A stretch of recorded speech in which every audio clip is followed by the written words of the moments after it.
Hello everyone, my name is Kaito Imai. I'm currently living in England, but lived in Kenya for over 5 years. During my time in Kenya, I taught children in one of the largest slums in the world, Kibera. What I would like to share today is one of the biggest issues in the world, the lack of education. Education is a key element that many people in Africa have not gotten to understand the value of. This also applies to Kenya. Now, I've not created this video to recite facts that you can simply Google. These are my personal experiences, and I hope you can learn something new that is not easily found on the internet. I was interested in why a lot of families were not willing to send their children to school, even though primary and secondary education are free. After primary education, which is compulsory, children either help their parents by carrying water or harvesting crops, or they are traded by their parents for livestock or crops. The issue is that the parents do not understand the value of education, as they did not have the opportunity to go beyond primary education as well. Children have no power and are forced to obey what the parents tell them to do. This continuous cycle makes it nearly impossible to obtain secondary education or any higher level. This is the case for most families living in rural areas. However, some children have convinced their parents to put them into school for longer. When I went to a place called Masai Mara, I got to work with a famous charity company, Me to We.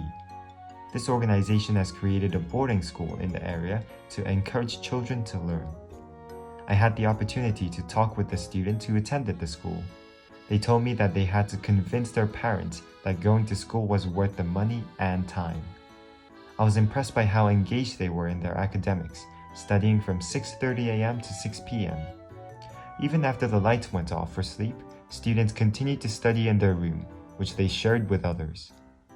People take education for granted in most developed countries, and some students waste their opportunities. Nonetheless, most children in Kenya do not have the opportunity in the first place, which I believe is very unfair.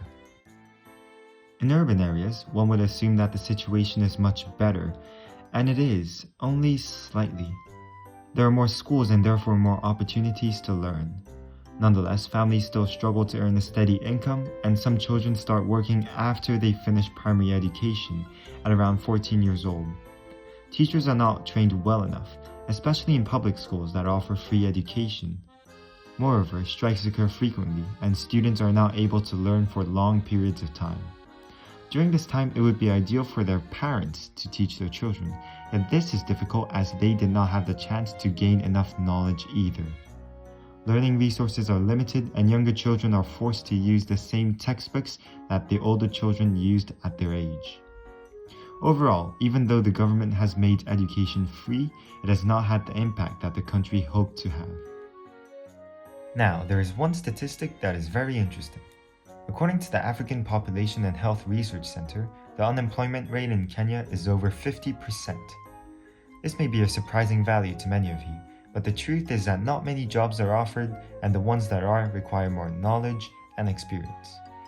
Not many people watching this will have dreams of becoming a gardener or a helper, but these are considered to be decent jobs.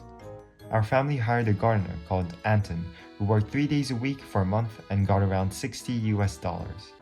This was barely enough, and when he tried to find another job to work for the other days in the week, he could not find any, even with our help. He has 2 children to feed, and he is not sure if he has the money to pay for the school fees for both children.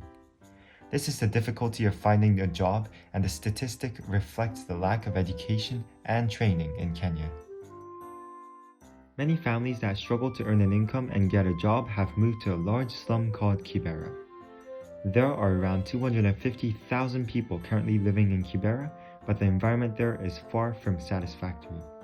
People living in Kibera have poor hygiene, and many do not have access to clean water. Interestingly, some people have obtained solar panels and used electricity for cooking or for lights.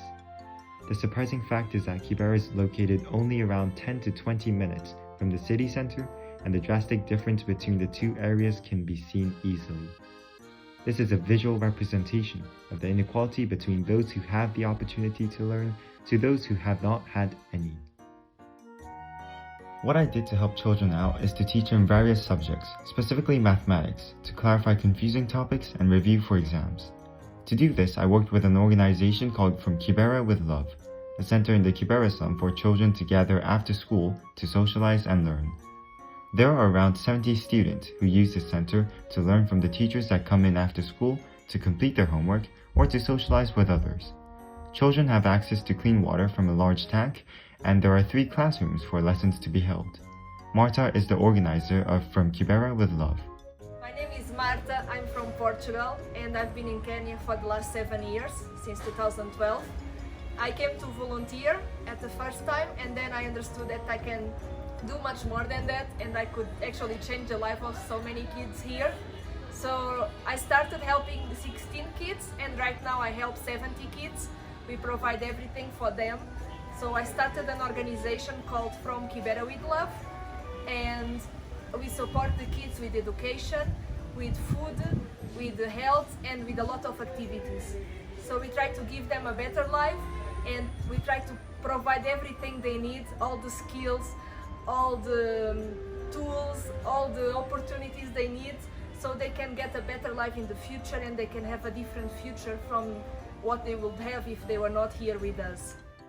She's dedicated to sending as many children in Kibera to foreign countries, to Europe, to the US, and more. She hopes that the new experiences the children will get in other countries will help them broaden their knowledge and their mindset. At this resource center, I taught 7th and 8th graders science and mathematics every Sunday. I also tried to set up various activities other than learning, such as making sushi or creating small rockets.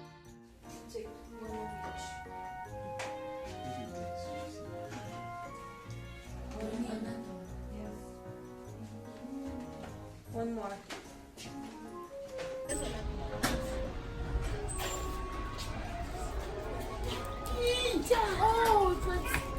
Every month, there is a birthday party where people from the community come in to celebrate. In some events, children sing, dance, or act out a skit.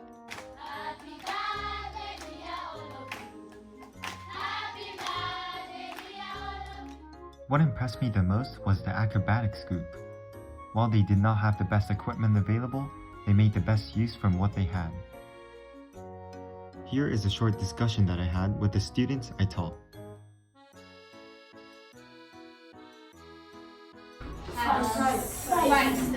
C5. Six.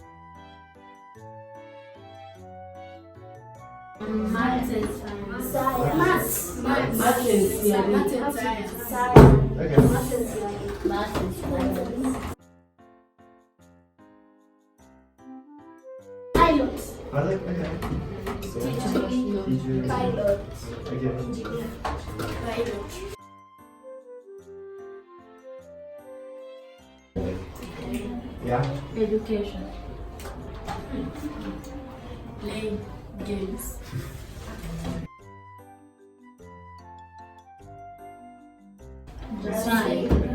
Brazil, Japan. France, China. UK.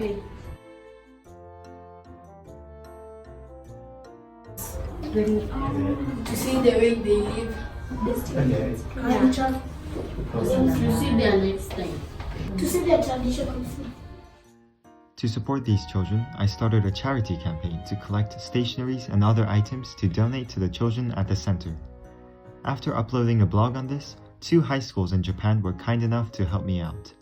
This was a big achievement for me, as it gave the students an opportunity to study outside of school. This year, due to the coronavirus pandemic, I had to return to my home country, Japan. Nevertheless, I did not give up my goal to support the children in Kibera. Schools in Kenya have been closed for most of the year and continue to be closed. As the students do not have access to the internet, they cannot learn from online courses. To help families in Kibera, I decided to teach English, setting up 3 different types of classes for different age groups to Japanese students who live in Japan or outside. After over 2 months of teaching during my summer holiday, I raised 154,600 yen, or around $1,480 US. During my time in Kenya, I was able to get an internship with a company called the Traveling Telescope. The goal of the company is to promote social change using astronomy educational and entertaining tools. During my time working in the team, I got to interact with elementary students from various schools. As I am very interested in astronomy and physics, I was happy to find out that a lot of students had interest in learning about the universe. Nonetheless, due to the coronavirus pandemic, their business had to periodically shut down and the company is not making profit. If this goes on, the company may not be able to recover and there will be a lost opportunity for students across the country to get closer to their dreams. I do not want to let this happen, and to help them out, I split the total amount of $1,480 from the money I raised through teaching and donated half of the amount to the company. Nonetheless, I've realized that there is a limit to what I can do on my own. To have a larger impact and be able to support more children in their journey, I need other people who are willing to support this action. If you are interested in helping me out, please contact me at teachinginkenyonslums@gmail.com or visit my website. I've created my own website to share and reach out to other people from around the world. Please feel free to visit my website at teachinginkenyonslums.com.